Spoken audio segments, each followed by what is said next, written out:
A verdade que tentaram enterrar comigo. No dia em que eu deveria estar lutando pela minha vida, minha própria família decidiu que eu já estava morta. Não foi força de expressão, não foi exagero emocional. Eles assinaram papéis, fizeram ligações, tomaram decisões, como se eu não fosse mais existir.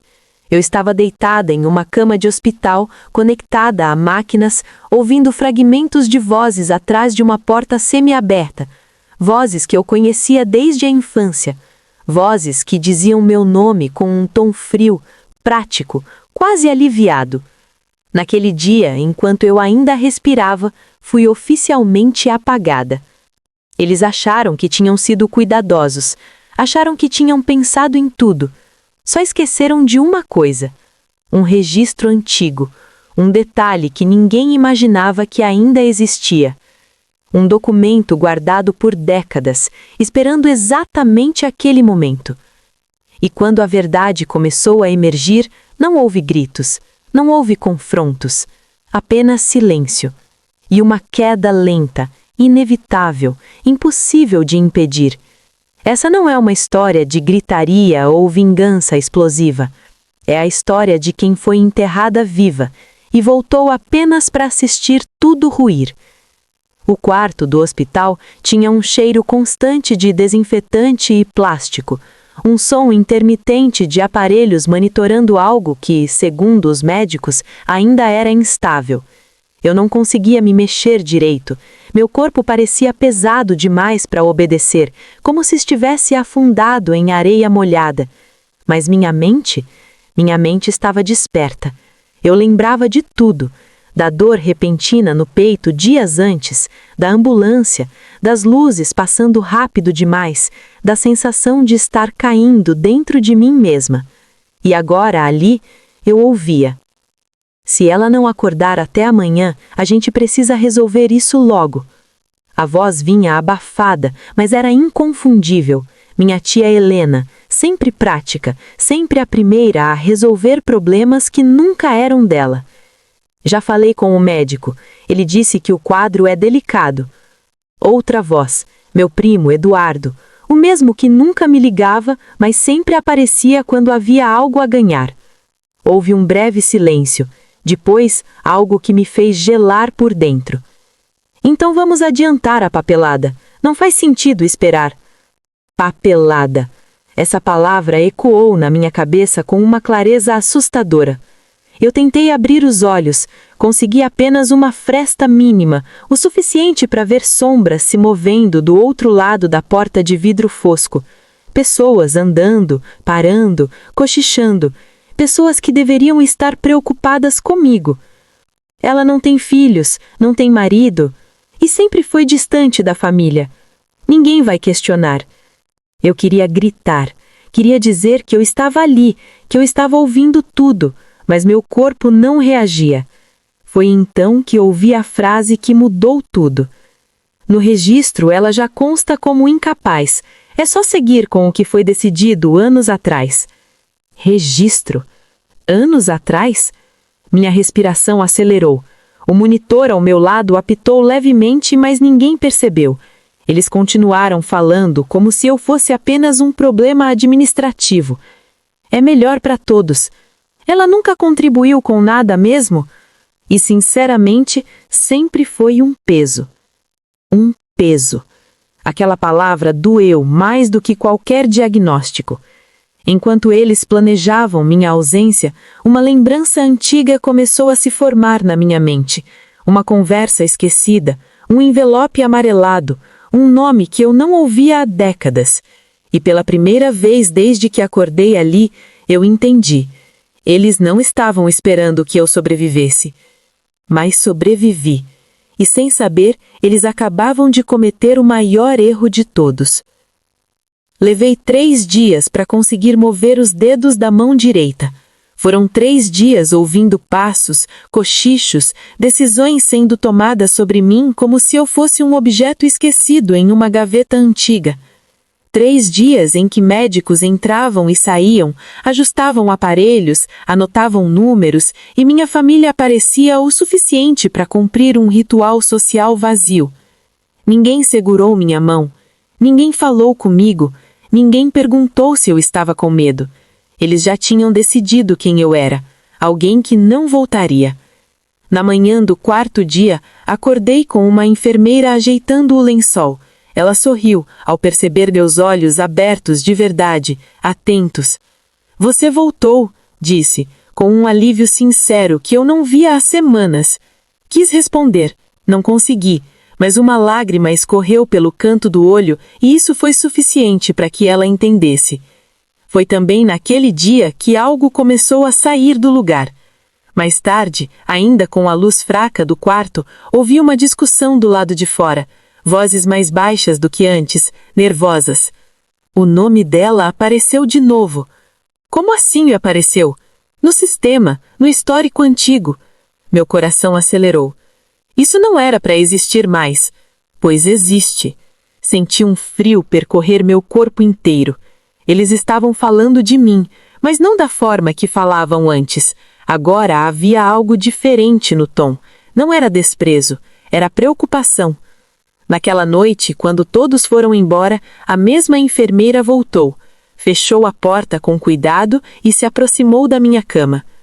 Olha, eu não deveria fazer isso, sussurrou, mas achei que você precisava saber. Ela me mostrou a tela do tablet. Meu nome estava ali, mas não do jeito que eu lembrava. Havia um campo destacado em amarelo com uma observação antiga, datada de décadas atrás. Algo que eu nunca tinha visto, algo que claramente alguém tentou apagar. Isso apareceu quando fomos atualizar seu prontuário, disse ela. É um registro antigo, vinculado a outro sobrenome e a um processo que foi arquivado. Outro sobrenome?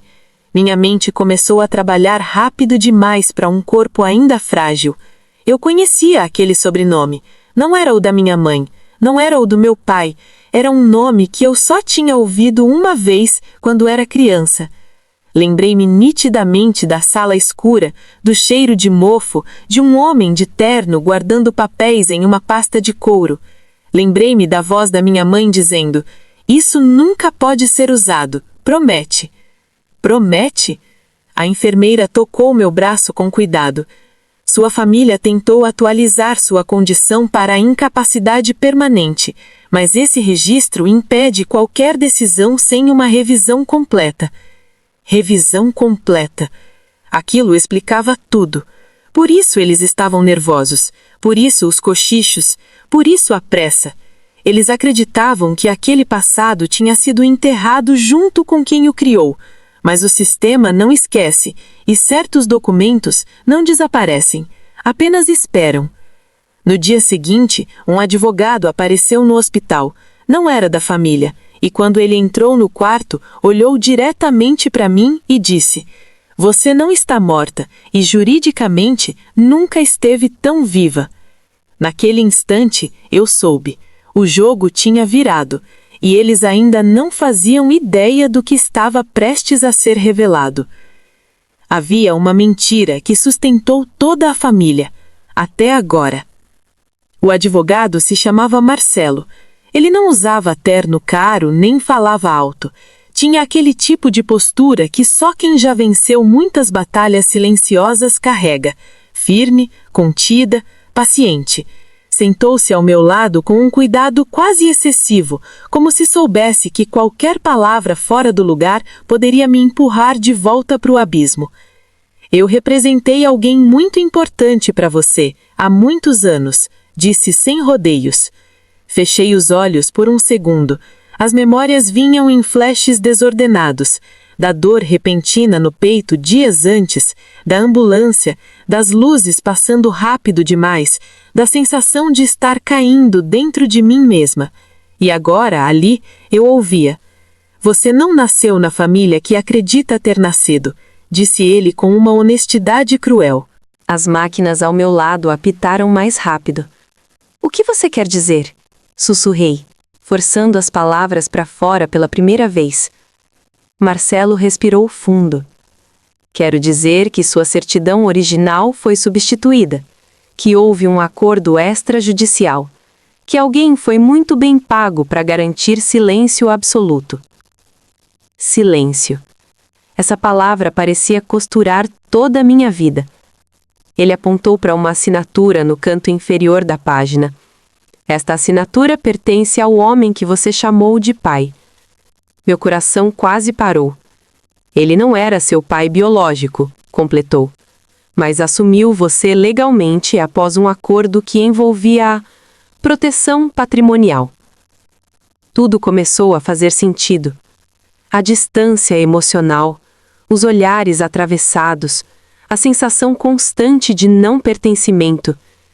E a sua família atual, Marcelo continuou, sempre soube disso.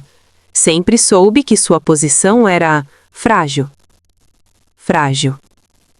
Quando você foi hospitalizada, eles tentaram reativar uma cláusula antiga, explicou.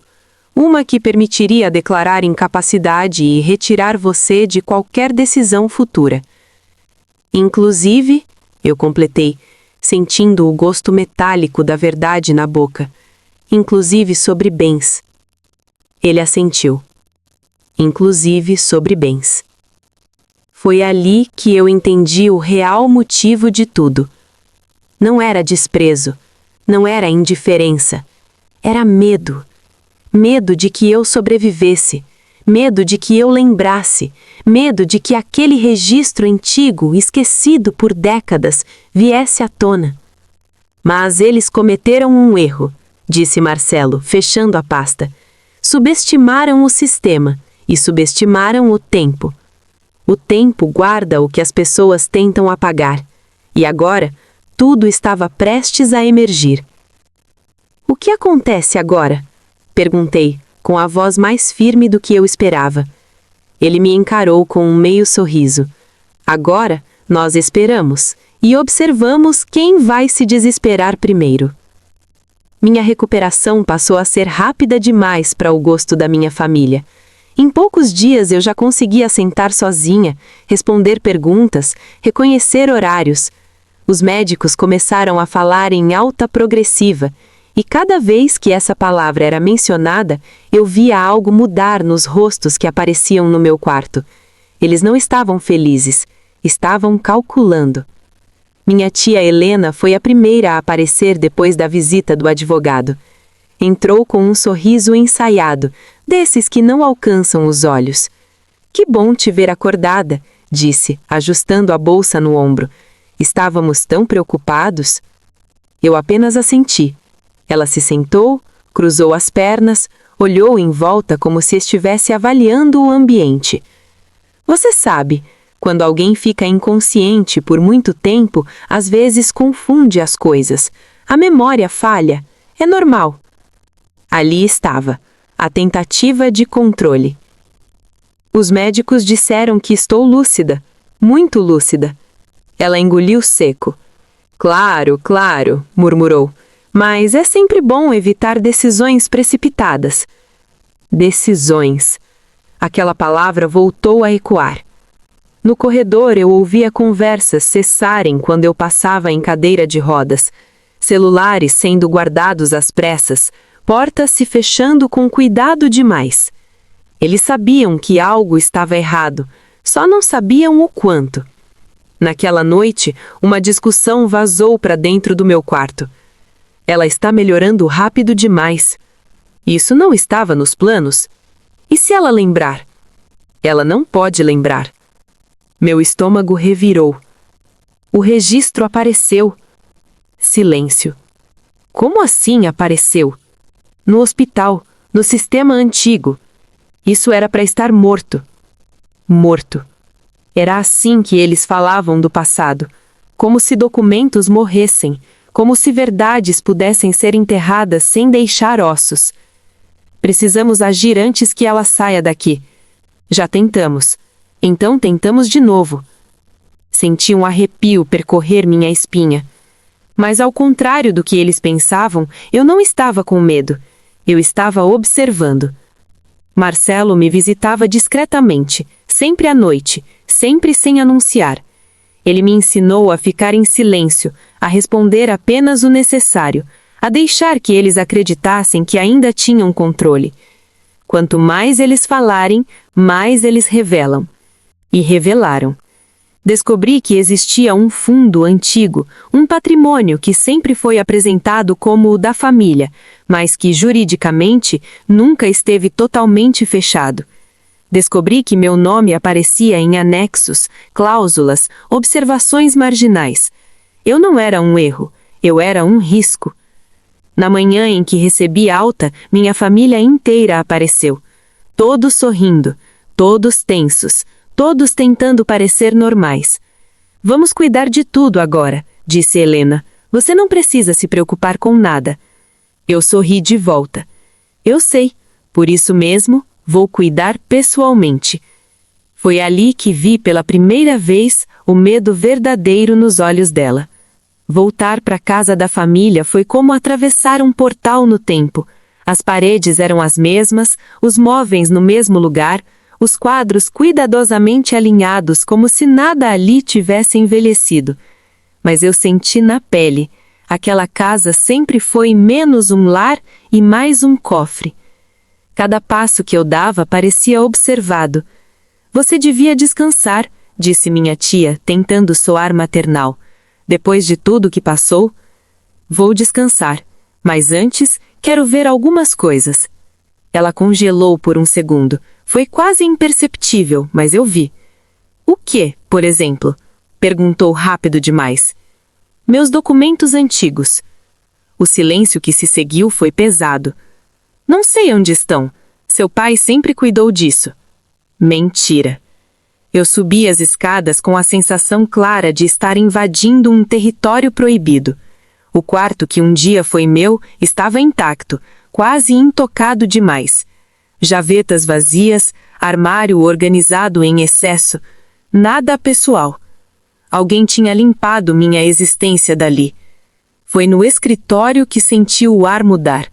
A porta estava trancada. Essa sala sempre ficou fechada, explicou Helena. Não tem nada lá que te interesse. Sorri por dentro. Marcelo tinha me preparado para aquele momento.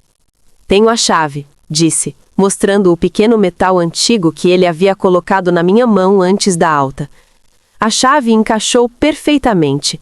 Dentro, o cheiro de papel velho e madeira encerada, estantes altas, pastas etiquetadas à mão, caixas com datas antigas. E ali, quase escondido atrás de livros jurídicos, um arquivo menor, discreto, sem identificação clara. Meu coração disparou. Abri. Dentro, envelopes amarelados, contratos, certidões, cartas nunca enviadas. Um histórico inteiro da minha vida, que eu nunca tinha vivido conscientemente.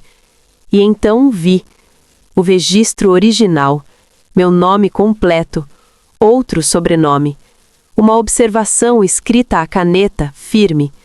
Qualquer tentativa de exclusão futura deverá ser considerada má-fé. Minhas mãos tremiam. Você não devia mexer nisso, disse Helena da porta. Quando me virei, o rosto dela não escondia mais nada, nem carinho, nem controle. Você sabia, disse eu, sempre soube. Ela respirou fundo, como quem aceita que o jogo acabou. Nós fizemos o que era necessário para manter a família intacta. Me apagando? Perguntei, me declarando morta enquanto eu ainda respirava? Ela não respondeu, porque não precisava. Naquele momento eu entendi. Não era sobre amor nem proteção. Era sobre manter uma mentira grande demais para ruir. Mas ela já estava ruindo, e eles ainda não sabiam o quanto aquele arquivo era apenas o começo. Naquela noite quase não dormi. Não por medo, mas porque pela primeira vez eu tinha clareza.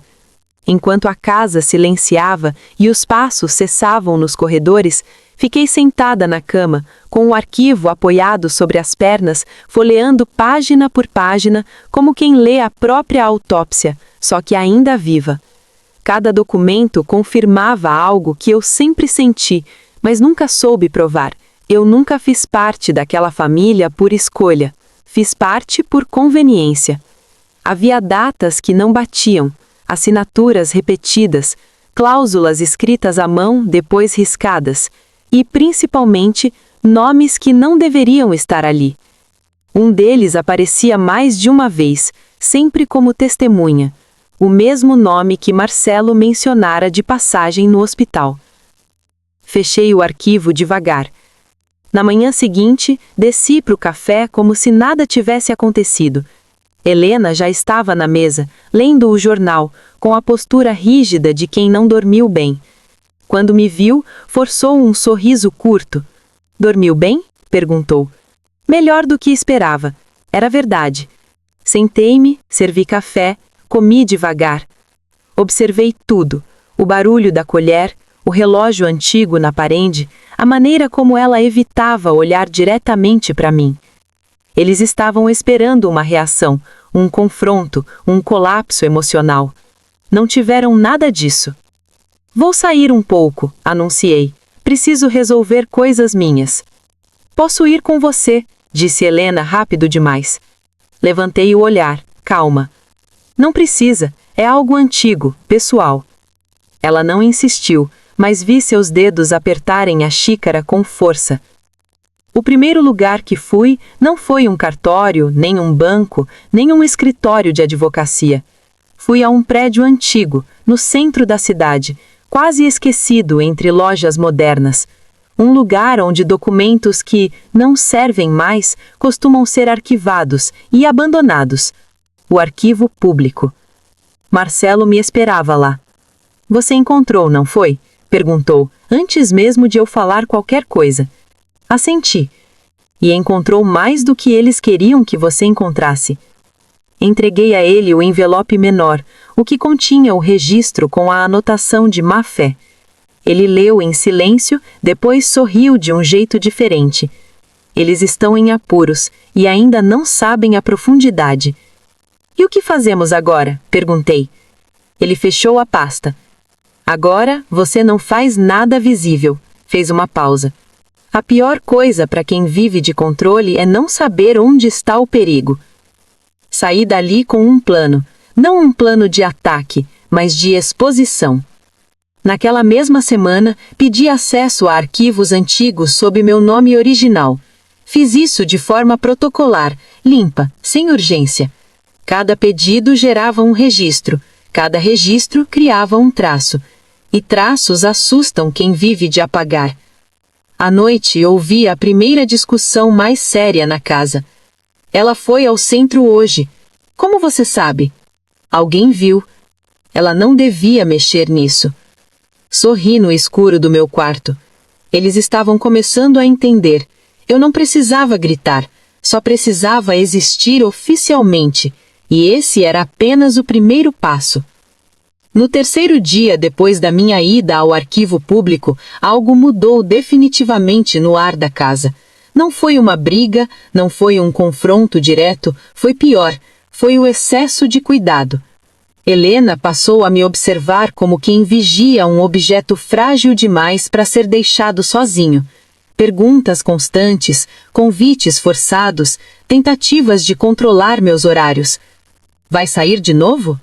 Com quem você falou hoje? Você parece cansada, talvez devesse descansar mais." Era curioso como, de repente, todos estavam preocupados com o meu bem-estar. Mas a pressa sempre denuncia intenções. Naquela tarde, ouvi vozes alteradas vindas do escritório. A porta fechada não impedia que o tom escapasse pelas frestas. Isso foi um erro. Ela não devia ter acesso a esses arquivos. Você garantiu que estava tudo encerrado. Estava, até ela aparecer. Reconheci a terceira voz, meu primo, Eduardo. Se ela continuar puxando registros, vai chegar nele. Silêncio absoluto. Não podemos deixar. Meu coração acelerou. Chegar nele. Esse ele começou a me perseguir mentalmente, um nome que ninguém dizia em voz alta, uma peça central que sustentava todo o acordo antigo. Naquela noite, recebi uma ligação inesperada. Número desconhecido. "Alô?" atendi. Houve um breve silêncio antes de uma voz masculina, baixa, controlada. "Você não me conhece, mas eu o conheço." Meu estômago afundou. Seu nome original não deveria estar circulando de novo. Reconheci o tom. Não era ameaça aberta, era aviso. Quem é você? Perguntei, mantendo a voz firme. Alguém que ajudou sua família a resolver um problema muitos anos atrás. O problema. Eu. Estão preocupados, e com razão. Certas coisas não devem ser revisitadas. Por quê? Porque desmoronam? Porque envolvem crimes que nunca prescreveram. Antes que eu pudesse responder, a ligação caiu. Fiquei sentada na cama imóvel, sentindo a dimensão real do que estava tocando. Não era apenas uma história familiar distorcida, era algo maior, mais antigo, mais sujo. No dia seguinte, encontrei um envelope embaixo da porta do meu quarto, sem remetente. Dentro, apenas uma folha impressa, um extrato bancário antigo. Uma transferência vultosa. Uma data que coincidia exatamente com o ano em que minha certidão foi alterada. E no rodapé, uma assinatura. A mesma que aparecia como testemunha nos meus documentos. Eles estavam tentando me assustar, mas sem perceber, tinham acabado de confirmar tudo.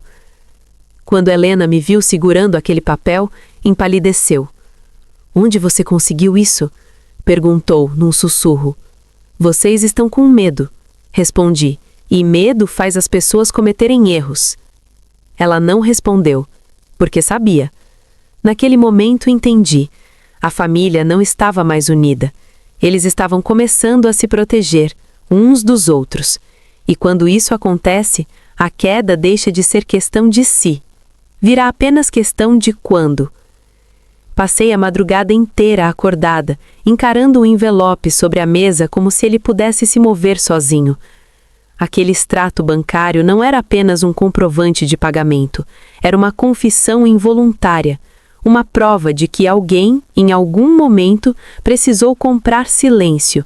E silêncio, aprendi cedo demais, só é caro quando a verdade é perigosa. O nome da testemunha martelava na minha cabeça.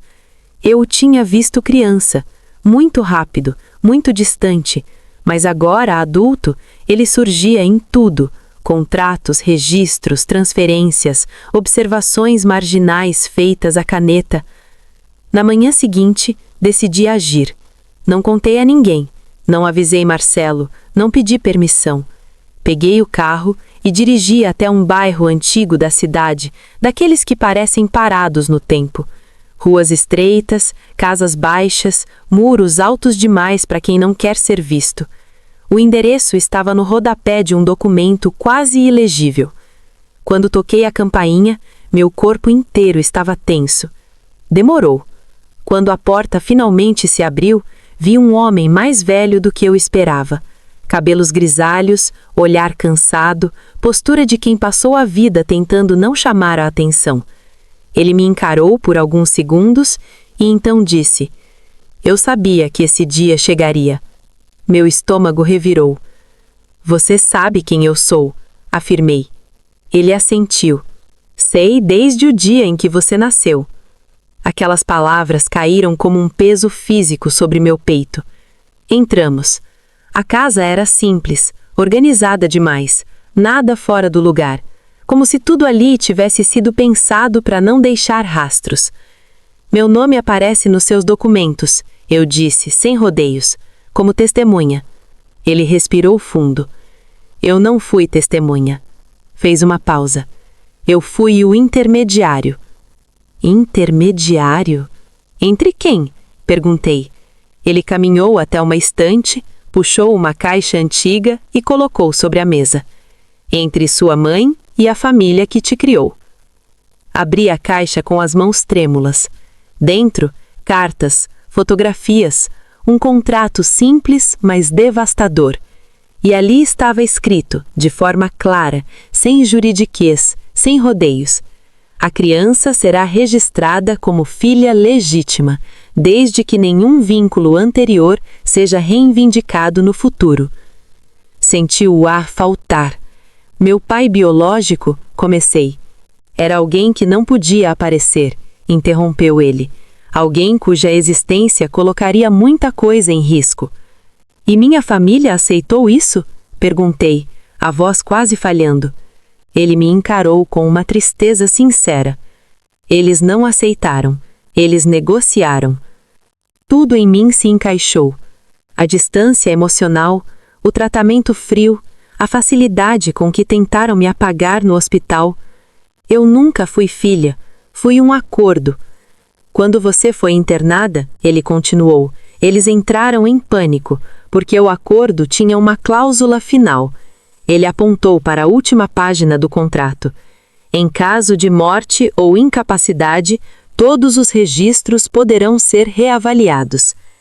Se você morresse, disse ele, tudo voltaria à origem e certas pessoas seriam expostas. Foi por isso que eles correram. Foi por isso que tentaram decidir por mim. Foi por isso que erraram. Quando saí daquela casa, eu já não era a mesma. Agora eu tinha um nome, a prova e a certeza de que o silêncio deles estava prestes a acabar. Mas ainda não, porque antes da queda vem o último ato de desespero. E então, eles tentaram me calar de vez. Voltei para casa no fim da tarde, com o céu pesado demais para aquele horário. O tipo de céu que não anuncia chuva, mas desastre. Assim que entrei, senti. Não havia discussão, não havia passos apressados, havia silêncio demais. A casa inteira parecia estar me observando. Helena estava sentada na sala, sozinha, sem jornal, sem celular, as mãos cruzadas sobre o colo, como se alguém já tivesse ensaiado aquela conversa muitas vezes. Precisamos conversar, disse. Sentei-me devagar, mantendo a bolsa próxima ao corpo. O contrato, as cópias, tudo estava ali dentro. Você foi longe demais, continuou. Mexeu em coisas que não entende completamente.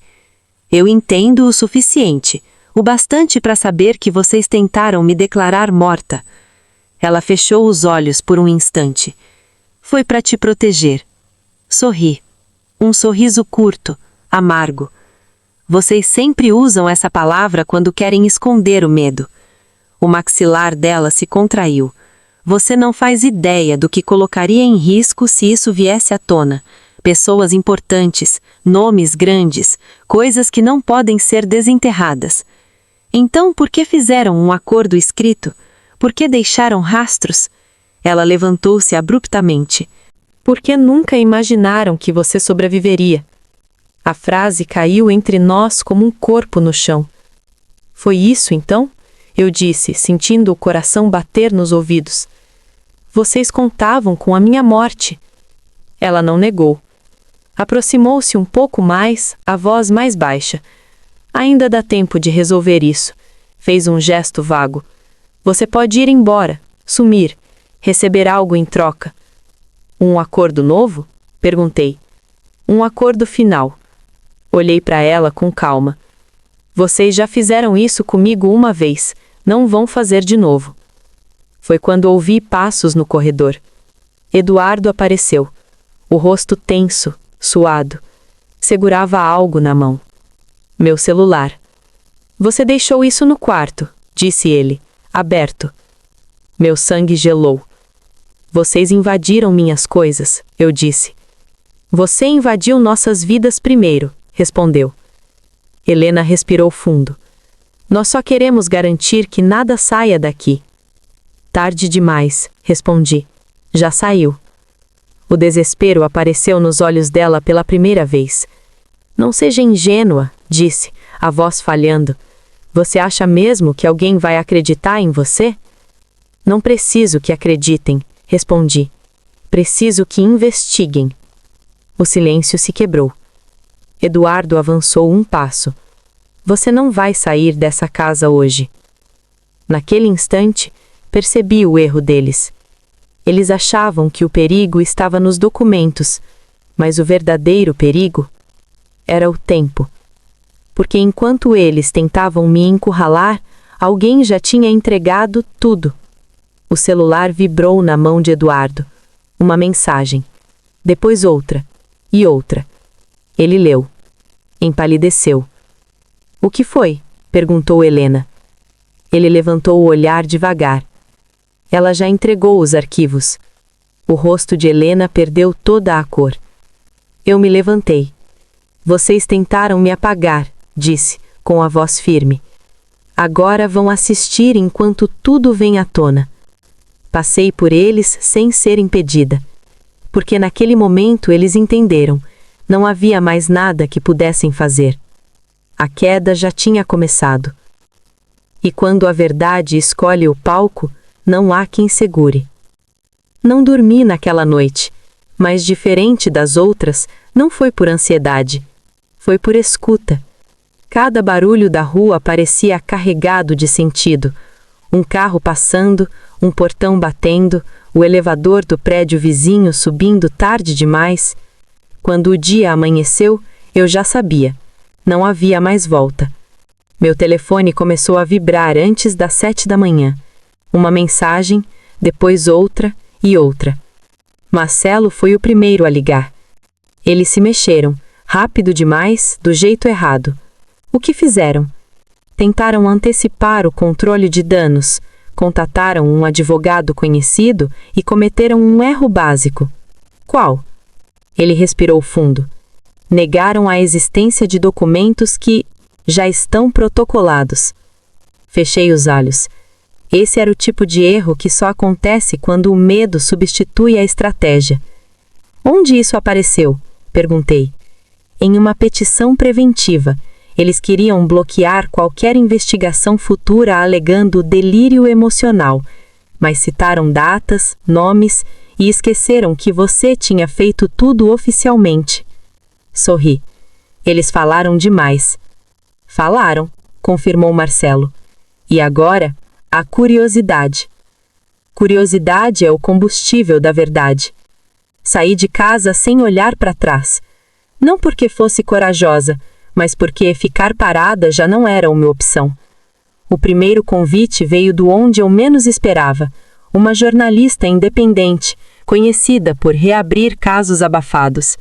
Ela não me pediu provas, disse apenas: se metade do que chegou até mim for real, isso não é uma história, é um escândalo. Encontramo-nos num café discreto, longe do centro. Ela levou apenas um gravador. Eu levei apenas o essencial. Antes de começarmos, disse ela, preciso perguntar: você tem medo? Pensei por alguns segundos.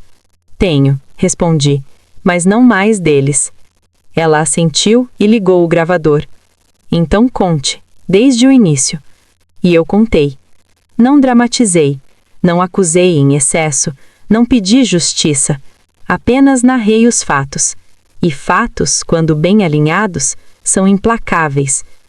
Quando terminei, ela ficou em silêncio por um tempo. Eles vão tentar te desacreditar, disse. Eu sei. Vão dizer que você quer atenção, dinheiro, vingança. Eu sei. Ela sorriu de leve. O problema deles é que você não quer nada disso. Fez uma pausa. Você quer registro. Exatamente. Naquela mesma tarde, algo começou a circular. Não um nome, não uma denúncia formal, mas um rumor sólido. Documentos antigos podem reabrir um acordo familiar envolvendo adoção irregular e ocultação de identidade. Era o suficiente. À noite, Helena ligou. O telefone vibrou na mesa por longos segundos antes de eu atender. O que você quer? Perguntou sem rodeios. Transparência, respondi. Ela riu, um riso quebrado. Você acha mesmo que isso termina bem para você? Não, eu disse. Acho que termina correto. Silêncio do outro lado. Ainda dá tempo, insistiu. Podemos resolver isso longe da mídia. Vocês já tentaram resolver isso longe de mim. Agora vão resolver com o mundo olhando. Desliguei. Na manhã seguinte, o primeiro nome caiu. Não o meu, não o deles, mas o nome que nunca deveria aparecer em lugar nenhum. O nome do meu pai biológico. E junto dele, uma pergunta que ninguém mais conseguia ignorar. Por que alguém tão poderoso precisaria esconder uma filha?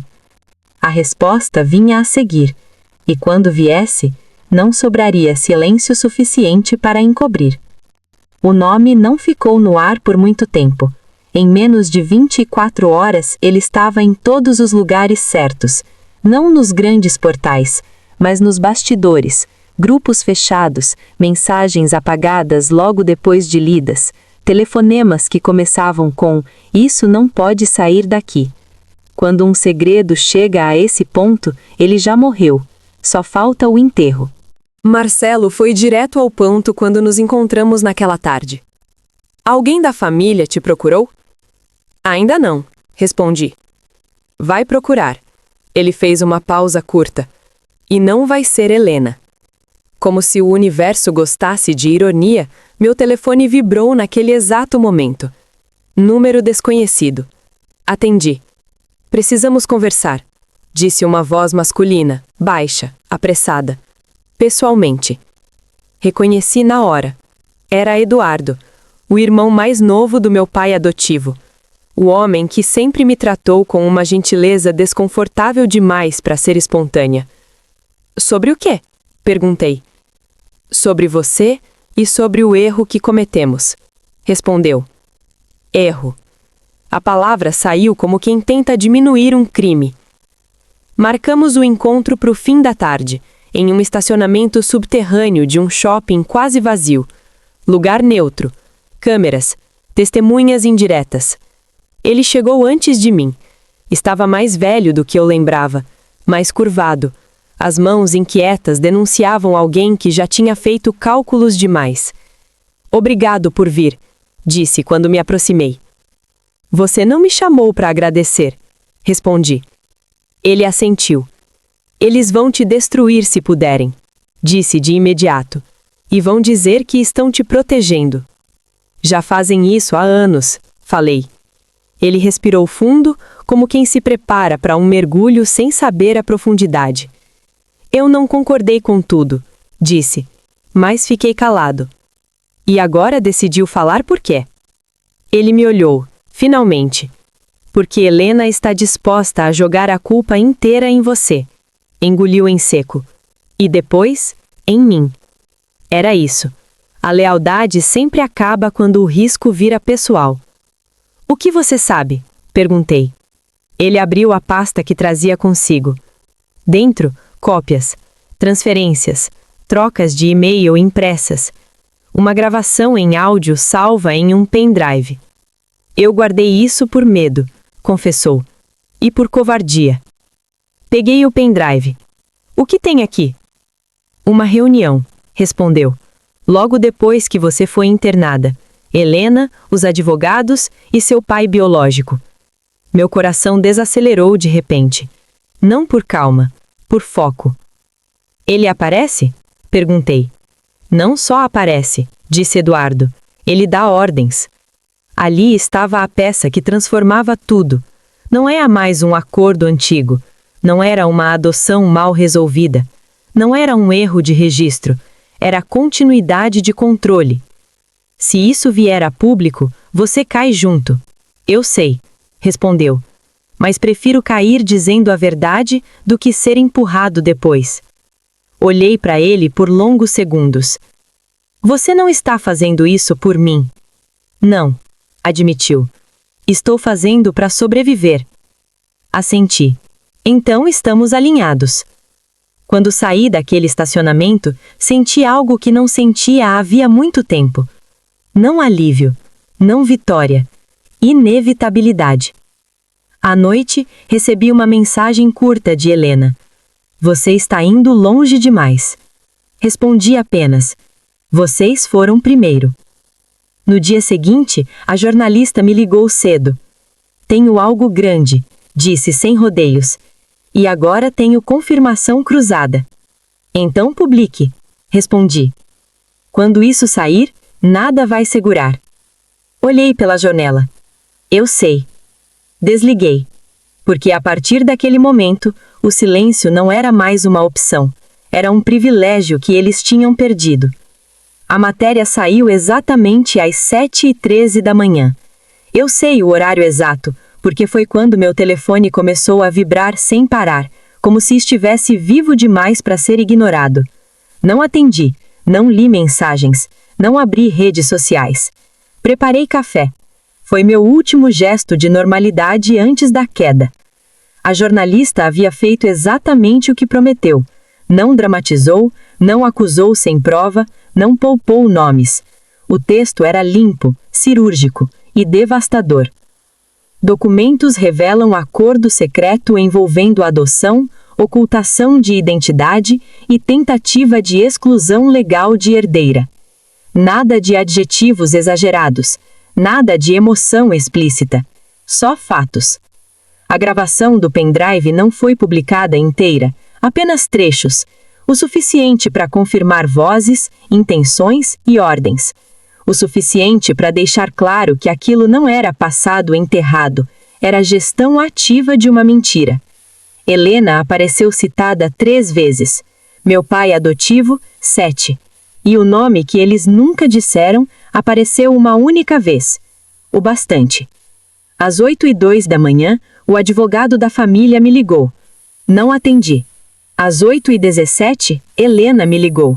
Bloqueei. Às 9, a casa, aquela casa que sempre foi cofre, estava em colapso. Funcionários pedindo orientação, parentes distantes querendo entender, conselheiros jurídicos tentando apagar incêndios com baldes furados. E eu? Eu saí. Caminhei pela cidade sem destino por quase 1 hora. Observei pessoas comuns fazendo coisas simples, levando crianças à escola, reclamando do trânsito, rindo alto em cafés. Era ali que a vida acontecia, não nos bastidores onde segredos mandavam. Quando voltei, Marcelo me esperava. Você está oficialmente fora da sombra, disse. E eles? Perguntei. Ele sorriu de lado. Eles estão se atacando. Eduardo cumpriu o acordo. Em depoimento informal, confirmou a reunião, confirmou os pagamentos, confirmou a intenção clara de reavaliar minha existência jurídica em caso de morte. A palavra morte apareceu nos autos pela primeira vez. Helena tentou negar. Depois tentou relativizar.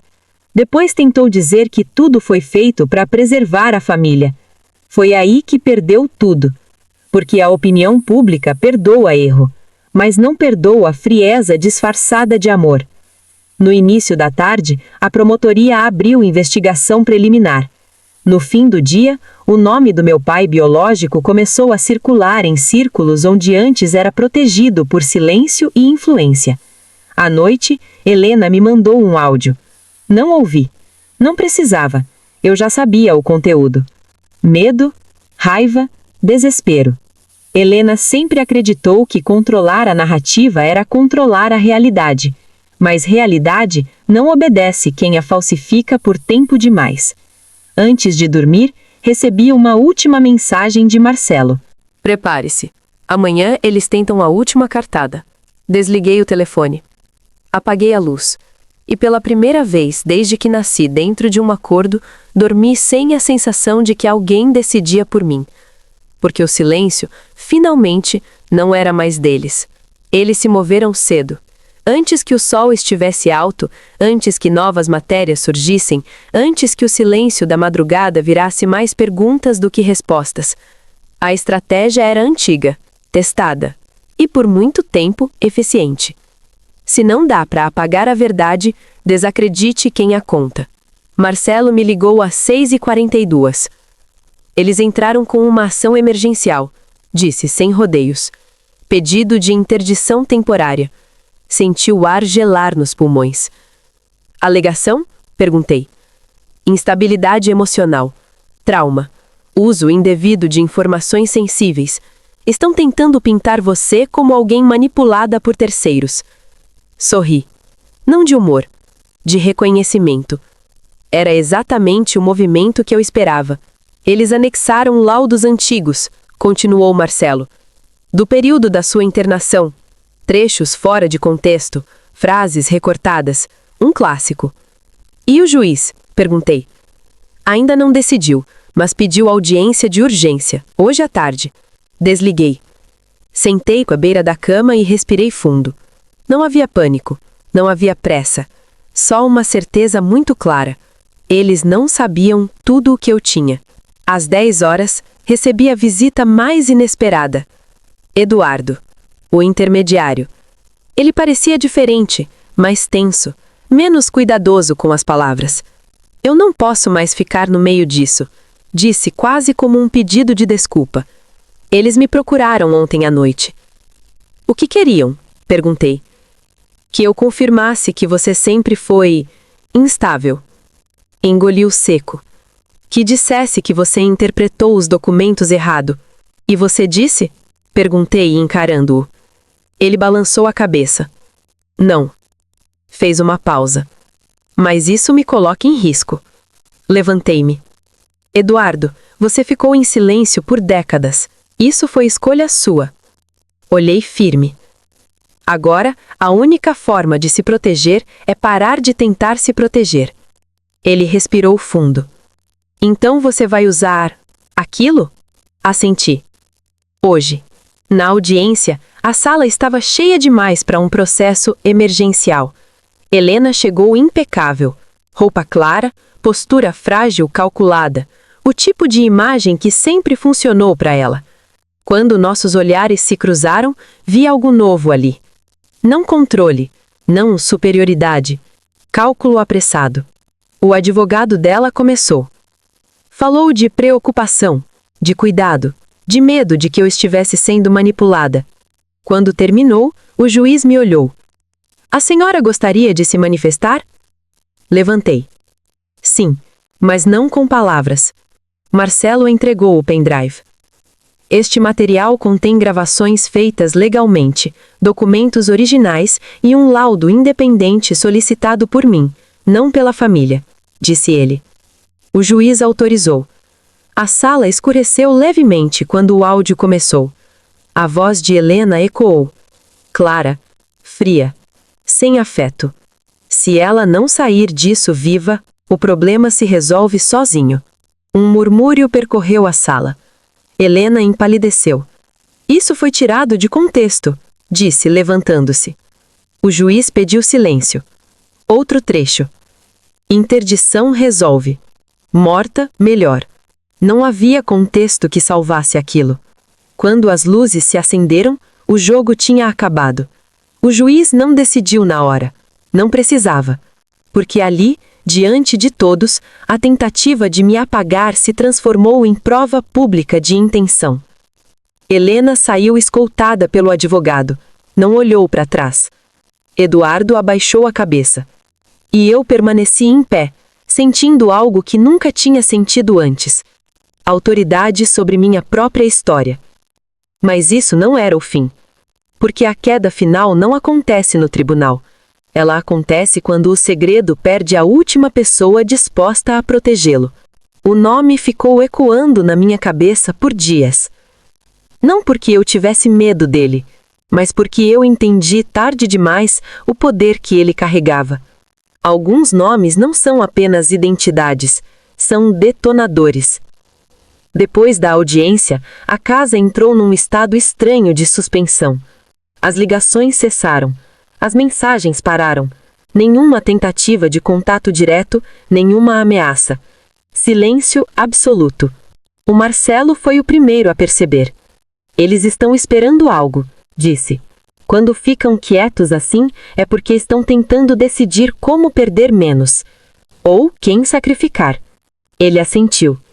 Foi então que decidi fazer o movimento que vinha adiando desde o início, não por medo, mas por precisão. Eu precisava confirmar algo. O nome que aparecia nos documentos não era apenas de alguém inconveniente, era de alguém que nunca deveria ter sido conectado àquela família. Fui sozinha. O lugar era um prédio institucional, desses que carregam mais história do que manutenção. Funcionários discretos, corredores longos, um tipo específico de silêncio que não vem da calma, vem do cuidado. Apresentei o pedido formal. O funcionário conferiu, digitou, franziu a testa. Esse processo, disse, baixo, ficou sob sigilo por muitos anos. Eu sei, respondi. Ele me olhou com atenção, como se estivesse decidindo algo. A senhora tem direito, concluiu. Mas preciso avisar. Depois que abrir, Não fecha mais. É exatamente por isso que estou aqui. Ele trouxe a pasta, grossa, pesada, com marcas de tempo que não se apagam. Abri. E ali estava. O nome completo, o cargo, a ligação jurídica, o motivo real do acordo. Meu pai não tinha me acolhido, ele tinha sido obrigado. O homem que aparecia nos registros como meu pai biológico não era um desconhecido inconveniente. Era alguém que, se tivesse sido associado publicamente àquela família, teria provocado um colapso institucional. Dinheiro, influência, histórico criminal abafado. Minha existência era a prova viva de algo que jamais poderia vir à tona. Foi por isso que me toleraram. Foi por isso que nunca me amaram. Foi por isso que, no momento em que acharam que eu morreria, tentaram resolver tudo de vez. Não era só herança. Não era só controle. Era autopreservação. Fechei a pasta com calma. Na saída, o funcionário me chamou. A senhora tem certeza de que quer seguir com isso? Olhei para ele. Eles tiveram certeza quando decidiram que eu podia ser descartável. Naquela noite, fiz algo simples. Nada de entrevistas, nada de redes sociais, nada de acusações diretas. Enviei cópias autenticadas para 3 lugares estratégicos. Pessoas que não deviam nada àquela família. Pessoas que não tinham motivo para proteger aquele nome. Pessoas que entendiam o peso de um segredo institucional. O efeito não foi imediato. Foi pior. No dia seguinte, uma nota discreta apareceu. Depois, outra. Depois, um pedido de esclarecimento público. O nome proibido começou a circular, não em manchetes sensacionalistas, mas em ambientes onde reputação é tudo. Helena tentou ligar, não atendi. Tentou mandar mensagem, não respondi. Ela finalmente entendeu. Não havia mais ninguém entre o segredo e o mundo. E quando o segredo perde seus guardiões, ele faz exatamente o que sempre faz. Ele explode. Mas a explosão final ainda não tinha acontecido, porque faltava o último gesto, o mais silencioso e o mais devastador. A queda deles não teve aplausos, não teve polícia na porta, não teve escândalo televisionado, não teve aquela catarse barulhenta que as pessoas esperam quando uma história dessas chega ao fim. Teve algo muito pior. Teve isolamento. O nome começou a desaparecer de convites. As ligações passaram a não ser atendidas. Reuniões foram canceladas por conflito de agenda. Projetos antigos perderam apoio. Portas que sempre estiveram abertas, fecharam sozinhas. Nada oficial, nada declarado, nada que pudesse ser processado, mas definitivo. Helena foi a última a cair, não juridicamente, mas socialmente, e para alguém como ela, isso era a verdadeira sentença. Soube por terceiros que ela tentou explicar, tentou reorganizar a narrativa, tentou dizer que tudo não passava de um mal-entendido familiar, mas ninguém mais queria ouvir, porque quando o segredo vem à tona, ele não precisa ser repetido, ele apenas passa a ser sabido. E o que é sabido não precisa ser provado todos os dias. Marcelo me ligou algumas semanas depois. Está tudo encerrado, disse. Oficialmente você está fora de qualquer disputa. Seu nome está limpo, seu registro retificado, seu passado reconhecido. E eles? Perguntei. Houve um breve silêncio do outro lado da linha. Eles continuam vivendo, respondeu, mas não do jeito que estavam acostumados. Desliguei. Fui até a antiga casa da família uma última vez, não para entrar, não para confrontar, não para buscar nada, só para olhar. As janelas estavam fechadas, o jardim mal cuidado. A casa, que sempre foi um cofre, agora parecia vazia demais para esconder qualquer coisa. E ali, parada do outro lado da rua, eu entendi algo que nunca tinha entendido antes. Eu não precisava ser vingada, eu precisava ser reconhecida. Eles perderam porque tentaram me apagar. Eu venci porque me mantive inteira. O segredo não destruiu só a imagem deles, destruiu a mentira que os sustentava. E eu segui em frente, sem levar nada deles comigo, sem repetir os padrões, sem carregar o peso que nunca foi meu. Porque a maior vingança silenciosa não é fazer o outro cair, é continuar de pé, livre, visível e dona da própria história. Se você chegou até aqui, é porque entende, nem toda vingança precisa de gritos. Algumas precisam apenas de tempo, silêncio e verdade. Se essa história te prendeu, te fez pensar ou te lembrou que segredos sempre cobram seu preço, se inscreva no canal Vingança Silenciosa. Aqui, nenhuma história termina como começou e nenhuma verdade fica enterrada para sempre. Nos vemos na próxima.